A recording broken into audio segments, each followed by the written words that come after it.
बेटी के विवाह की चिंता को लेकर रानी प्रेमलता अपने दुष्ट पति राजा मदन पाल के पास जाती है और कहती है, महाराज, आप अपनी बेटी की शक्ल तक नहीं देखना चाहते तो ना सही, आप मेरे पास भी नहीं आना चाहते तो ना सही, पर अब हमारी बेटी 10 वर्ष की हो चुकी है। कम से कम अपनी बेटी के लिए नहीं तो इस समाज की खातिर ही सही। लोग क्या कहेंगे कि क्यों राजा अपनी बेटी का विवाह नहीं कर रहा। इस उम्र में तो सब अपने बच्चों के विवाह कर ही देते हैं। इसलिए हे राजा, जल्दी से राजकुमारी के लिए कोई योग्य वर देखकर उसका विवाह कर दो।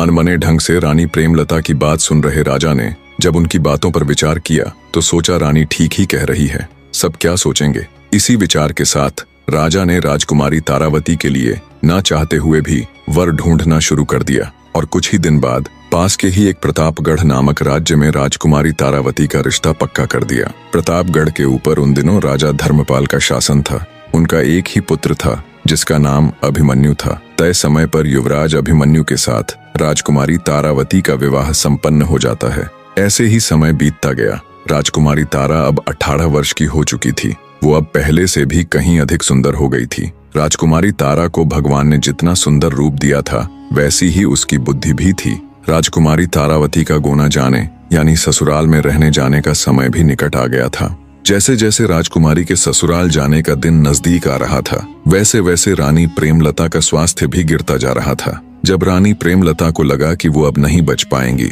और शायद बेटी के विदा होने से पहले ही वो इस दुनिया को अलविदा कह देंगी, तो रानी प्रेमलता राजा के पास जाती है और आंखों में अश्रु लिए राजा से विनती करती है, महाराज, मैं अच्छे से जानती हूँ कि आप हमारी पुत्री से नफरत करते हैं। आपने बचपन से लेकर आज तक उसे एक नजर देखना भी पसंद नहीं किया, लेकिन अब मुझे नहीं लगता मैं ज्यादा दिनों तक जीवित रहूंगी। इसलिए हे महाराज, मैं अपनी पुत्री की जिम्मेदारी अब आपको सौंप रही हूँ। जब तक उसका गोना नहीं हो जाता, जब तक वो अपनी ससुराल विदा नहीं हो जाती, तब तक आपको ही राजकुमारी का ध्यान रखना होगा और बड़ी धूमधाम से उसका गोना कर हमारी बेटी को विदा कीजिएगा महाराज। बस आपसे हाथ जोड़कर यही मेरी अंतिम प्रार्थना है। रानी की हालत देख राजा उसका हाथ अपने हाथ में लेकर बोला, ठीक है, मैं हमारी बेटी का ध्यान रखूंगा। राजा से तसल्ली मिलने के बाद रानी प्रेमलता का देहांत हो जाता है। रानी के देहांत के बाद उससे किए गए वादे के अनुसार राजा मदन पाल राजकुमारी तारावती को संदेश पहुंचवाते हैं कि आज वो उससे मिलने आएंगे। जब राजकुमारी तारावती को अपने पिता का संदेश मिला तो उसकी खुशी का कोई ठिकाना नहीं था। जिंदगी में पहली बार आज वो अपने पिता से मिलने वाली थी।